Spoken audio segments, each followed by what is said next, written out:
Hello and welcome. My name is Michal Forišek. I was one of the ICPC analysts at the World Finals 2014 in Ekaterinburg, and in this video I will talk to you about problem E, maze reduction. In this problem, the input you are given is a maze. The maze is basically an undirected graph, but there is also additional information. For each chamber, you know the order of outgoing edges. So you can imagine each chamber being a circular room, and along the circle, in regular intervals, there are doors which lead to other chambers. And now we are playing a game. We dropped you into a room of the maze.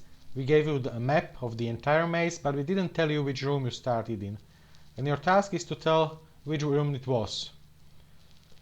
So let's take a look at one example. So suppose this is the entire maze and that we dropped you into the chamber number 7. What can you tell? You can start walking around, and each time you enter a new chamber, you will see that it is a chamber with 2 doors. And after several steps, and by looking at the map of this entire maze, you will be able to determine that you have to be on a cycle of rooms which all have degree 2. So this is the most you can determine. So you cannot tell whether you started in the room number 7, or room number 8, or room number 9, or even one of the rooms number 10 to 13. All of these rooms look exactly the same. You cannot distinguish them just by walking around in the maze. But you can tell them apart from the other rooms. For instance, if you start in the room number 5, it also has 2 doors, but if you exit through one of them, you will reach chamber number 2, which has 3 doors. So suddenly you can tell that the starting room couldn't have been room number 7. If you take a look at the left component, there is also one less trivial example of 2 rooms which can be told apart, and these are rooms number 2 and number 4. Both of them have the degree 3, and if you start walking around the maze from room number 2, it will look exactly the same as if you had started in room number 4. So regardless of what you do, you cannot tell them apart. And the actual problem in this case was to look at the map of the maze and to classify the rooms, to divide them into equivalence classes, such that the rooms in this class cannot be distinguished from one another. These are some other rooms that cannot be distinguished, and so on. So let's take a look at how to solve this problem. Instead of trying to tell the entire rooms apart, we'll do something slightly different and slightly easier. We'll try to tell individual doors apart from each other. So we will say that door A and door B are equivalent if the maze, if you started by going through door A, looks exactly the same as if you started by going through door B. So in the picture above, you can see that the doors A and B are not equivalent, because in 2 steps you can reach a chamber with just 2 doors from door A, but if you do similar 2 steps from chamber B, through the door B, you will reach a chamber with 3 doors. So after 2 steps you will be able to tell these doors apart. Of course, once we solve the problem for the doors, and we can say that this door is equivalent to this one, but these 2 are not, we can easily solve the problem for the rooms, because each room can be treated as a cyclic sequence of doors. And to compare 2 rooms, we can simply compare those 2 cyclic sequences, so see whether one rotation of a sequence matches the other one perfectly. This could be done by brute force, but of course this is a problem that is easily solvable in linear time, because you can take the lexicographically smallest rotation for each room. So once again, now that we are going to solve the simpler problem, how to tell doors apart. And the first solution that comes to mind will be based on hashing, because, well, basically what we are trying to do is to see whether the maze looks exactly the same when we go through door A and when we go through door B. So if you would try to answer this by just using plain brute force, what would you do? You would construct a set of all walks of length 1, then length 2, then length 3, and so on, and you will examine whether they look exactly the same, whether they are isomorphic. And this has the only issue that the number of possible paths grows more than exponentially, because in general you can have vertices with a large degree in the maze, and in each of them you can take all of the paths, and you have to consider all of them in order. So instead, in order to reduce this search space, we can use hashing cleverly. So for instance, at the beginning, for each door, let's take a look at what we can reach in one step. So we go through the door, we see a chamber, and the only information we get is the number of doors in this chamber. But this already classifies the doors into several equivalence classes. There are doors that lead to a chamber of size 3, doors that lead to a chamber of size 5, and so on. And if the sizes are different, then we already know that the doors have to be different. And now we can repeatedly iterate the same process. So imagine that for each door we already have some equivalence class based on walks of length k. What to do with the walks of length k plus 1? So we start by going through the door, and now we reach a chamber. And in this chamber we see some other doors, some sequence of doors around the chamber, starting with the door we just arrived through. And all of these doors have some equivalence classes. So we take this sequence, we hash it into a single number, and then we use this new number as the new equivalence class for the door we started with. And each time we iterate this process, so we go once for all the doors and we update them, we compute their new hash values from the old hash values.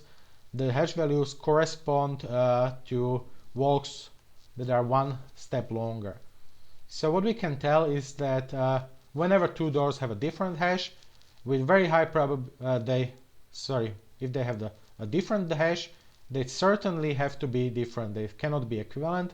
And if they have the same hash, with very high probability, they have to be equivalent, but there is the small chance of getting a collision for the hash function.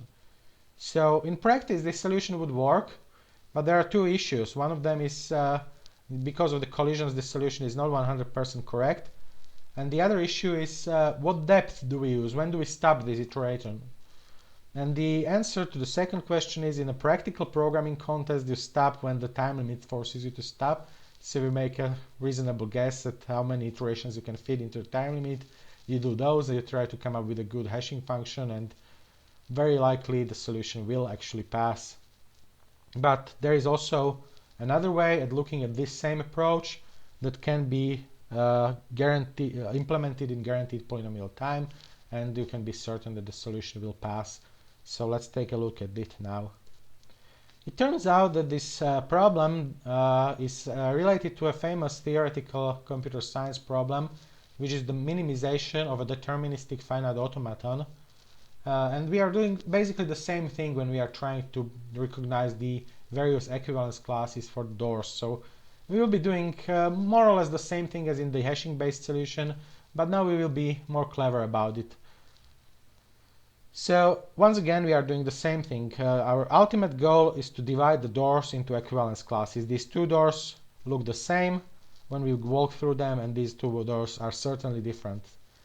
At the beginning, the equivalence class is simply the room size where we are starting.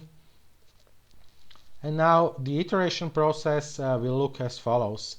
Instead of just blindly recomputing the hash functions, we will remember the equivalence classes we already had, and the only operation we will be doing is we will be trying to break them apart. So for each equivalence class we currently have, we take a look at all of the doors that are currently equivalent. In the pictures below, they are denoted by the same letter.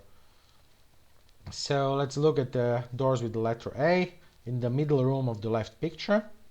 Can we tell them apart by taking one more step? No, we cannot, because if we start at the left A, we walk into a room that clockwise has the doors with labels C, A, and T, and the same happens if we start at the other A.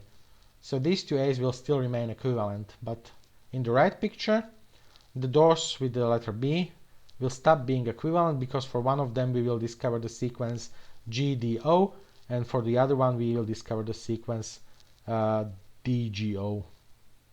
So these are not the same sequences, and we can suddenly tell that the two doors have to stop being equivalent. So the only thing that happens is, for each equivalence class, you take a look at each door separately. For each of them, you look at the equivalence classes of doors you can reach in one step, and you divide these sequences into equivalence classes, and this breaks up the original equivalence class into several smaller ones. Now, the initial amount of equivalence classes is at least 1, and the final amount of equivalence classes is at most equal to the number of doors. And the number of doors is polynomial in the maze size. It is at most the number of vertices times the maximum degree of a vertex. So this process has to terminate, and it has to terminate in polynomial time, because the only thing you do is you break larger equivalence classes into smaller ones, and each time you do so, the number of equivalence classes actually increases. And that's it basically. So we repeat this same process over and over again. We try to break apart the equivalence classes of doors, and each time we manage to do so, we get more equivalence classes, and the process has to terminate, and once it terminated, we can be completely certain that there can be no difference. So if the doors are still equivalent after the process is terminated, then we can be certain that no other steps are necessary. There can be no situation we didn't discover. So at the end of the process, the equivalence classes are precise and exact, and they tell us these doors look the same, these doors don't. And in the final step, we then do what I mentioned before. So for each room, we consider the cyclic sequence of doors and use it to classify the room. And that's it. Thank you for your attention.